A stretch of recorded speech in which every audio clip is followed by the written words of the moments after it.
Hey guys, welcome into another testing video. We're currently got two 6600 XTs on the test bench, and you can see the power meter in front of me.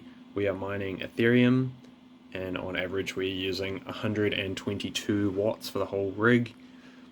Generally settles just below 122 and spikes just above occasionally, a couple of watts above. This is the rig, so we've got one power color 6600 XT and one XFX, and I'll jump into the software and show you what we're getting. Alright guys, we're in the software side of things now. So had a few funny ones with this one because obviously I've done this video before, but yeah, I went to try and get some better settings. So what I've been noticing is that the more you play with these numbers, like the VDDCI and the MVDD, you reduce the hash rate as opposed to crashing the rig. So usually with like the 6600, 6700 XTs, if I alter the settings and make them like the undervolts to make them too low, the rig will just crash. The LA, the load average on the CPU, will go too high, and then it will crash. But yeah, here it's losing hash rate, and an even stranger thing is it's like a system-wide pressure on the system. It's so I'm changing, when I was changing the settings of this XFX 6600 XT, it was lowering the hash rate of the power color one. So yeah, I don't know, it was really weird. And this is obviously only two GPUs, so the more GPUs you have in your system, probably the more you'll face this issue. You will probably not be able to get as efficient with more GPUs. Yeah, this is just two, and even getting this low with this XFX GPU is causing this one to lose hash rate. So yeah, it's kind of annoying, but not a lot I can do about it, and if I were to just test one GPU at a time, it wouldn't be accurate to how it would work if you put them into a rig with other GPUs. And in line with that, if you have more GPUs than this, you probably won't be able to get these same efficiency numbers. Potentially, if you had, I don't know, a different or more powerful CPU or something like that, it might be less of an issue. Also, I've noticed that it's more of an issue on the power color than it is on the XFX, and I don't know why. There is just some variances between the models. I've noticed specifically on the 6600 XTs, there's more variance between models than with other types of GPUs. So yeah, it's kind of a big factor if you're trying to copy my overclock settings or anything. Here they are. But yeah, it could be quite variable depending on which model you have.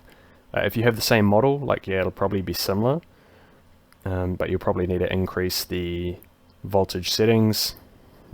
Most likely for this one is the memory clock and the memory controller voltage. If you're getting like a low hash rate, probably bump them two up. Also, if you want more than this hash rate that I'm getting, so we're getting 31.4 mega hash on average between the cards. If you want more than that, then you just release up those numbers and you will lose efficiency but gain hash rate. Also, if you push the memory a little bit higher, you can get a somewhat better result, but again, then you'll have to push up these voltages and you'll lose efficiency. Yeah, some people go all the way up to like 33 mega hash or something, but personally I wouldn't want to do that. I want these efficient settings. So yes, everyone sees the 6600 XT as being a 32 mega hash card, but I would much rather run it just below in order to get better efficiency. So yeah, we are using R mode. I've got this flight sheet here, and it has this argument in here to enable R mode. There isn't too much of a difference, to be honest, between R mode and not R mode. Obviously, my last video that I made, I didn't have R mode because it wasn't existing then, and I got fairly similar results to what I got this time. And yeah, I pretty much just put the core clock down to 901, which reduced the amount of power that was being drawn to the core. So how I was saying with these numbers needed to be like cumulatively able to handle. It's really hard to explain. If I put any of these numbers down, mainly these two, like the VDDCI and MVDD, then yeah, it would start taking away from the hash rate. But after that, if I didn't change those two and I decrease the core, the actual core clock, then it would increase the hash rate because the core was using less of that power, so it was spreading back over to the memory modules.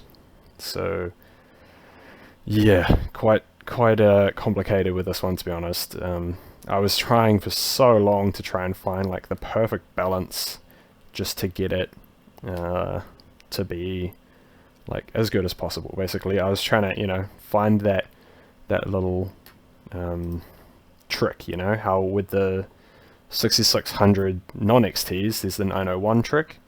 Chuck it the core at 901 and it's much better efficiency than if it's at 900. Yeah, with this, if you go below 901, yeah, sure, you pretty much crash on this core voltage. Interestingly, if you go lower than 900, you need a higher core voltage, so it's not worth it. So that's not really a trick for the 6600 XTs.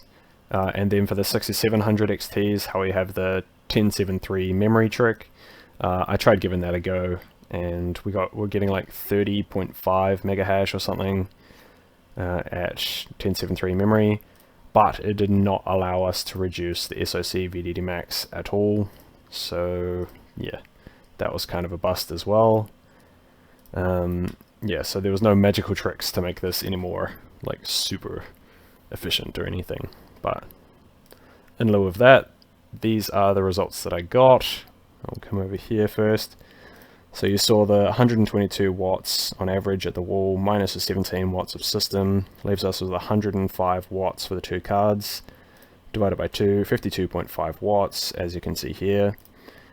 About 31.4 mega hash on average, but most of that was coming from the XFX because it's more stable at lower voltages.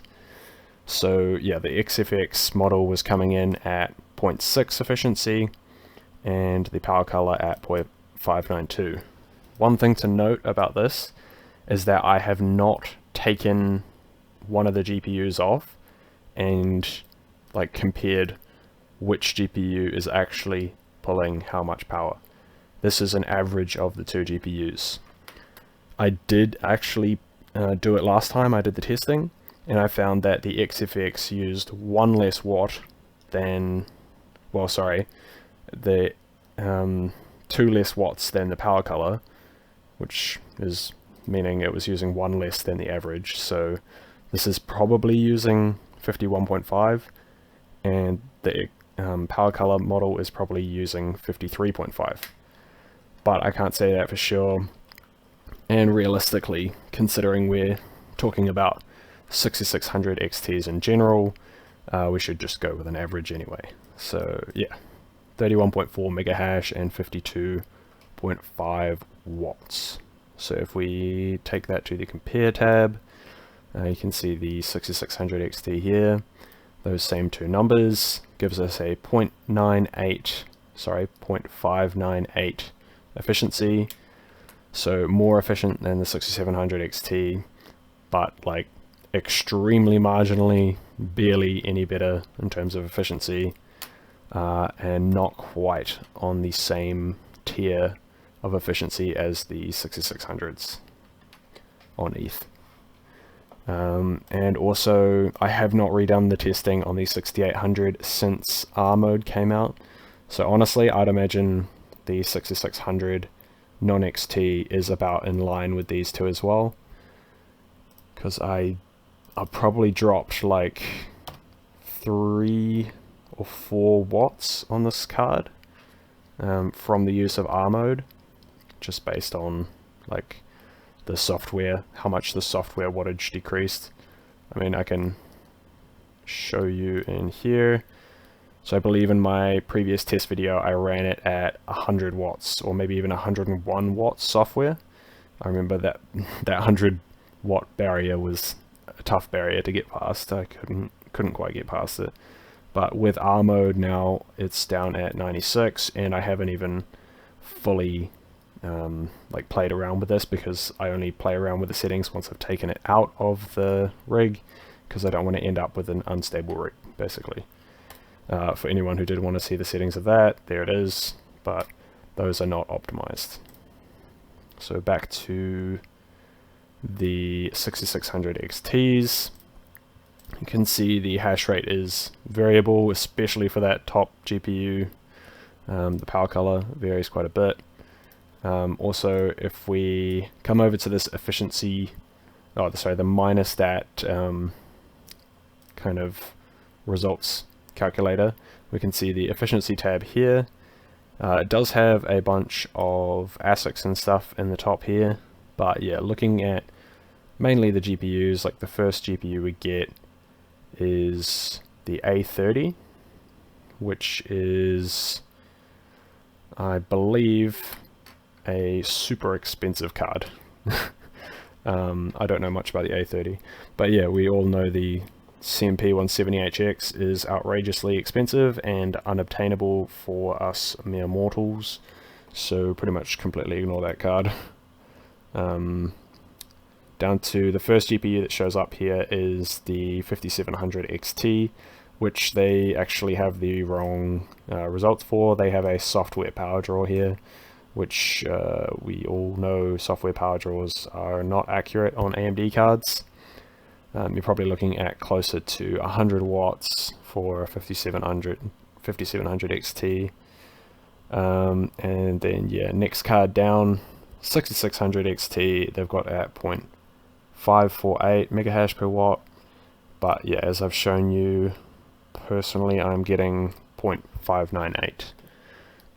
But they're probably claiming a slightly higher, yeah, 32.3 megahash.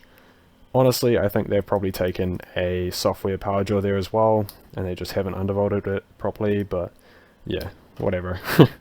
Can't really trust these sites too much, but yeah. Anyway, we know that most of the 6000 series sitting like right around here anyway, a 0.59 megahash per watt, which is pretty much the most efficient gaming GPUs you can have on Ethereum.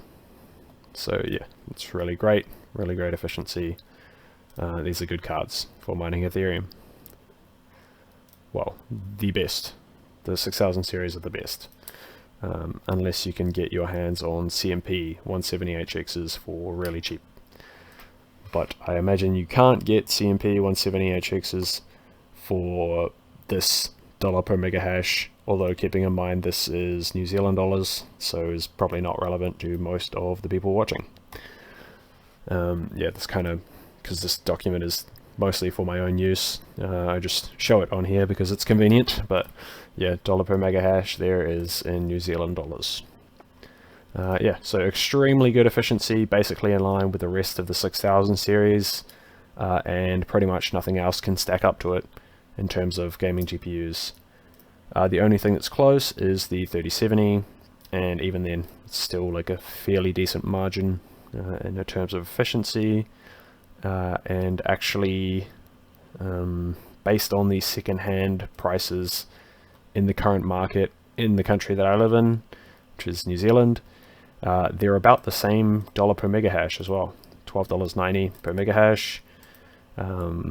I'm not entirely sure on the conversion rate at the moment, but yeah, it should be like US dollars would be like probably about $8 per megahash. That'd be equivalent to, I'd say. So yeah, still not the best in terms of dollar per mega hash, and that is second-hand cards, by the way. Because yeah, 5700 XTs and stuff you get real cheap, but they're not quite as good efficiency. Yeah, that's pretty much all I have for this video. We've seen the results. It's been stable for a couple of hours so far. You can see, actually I'll take us into the stats tab. So you can see since I started using these settings here, adjusted it in just about here, we did have some more wild variance in the hash rate at the start, dipping all the way down to 62 mega hash, so about 31 per card, but then it kind of stabilized out at around 63, 62.7, 63, around about there, mega hash for both cards, which, yeah, if it's 62.8 mega hash on average here, then that obviously halves to 31.4 mega hash per GPU. So yeah, super efficient card on Ethereum, and I look forward to testing all the other algorithms. Thanks for watching the video. Leave a like, comment, and subscribe to support the channel, and have a great day. See ya.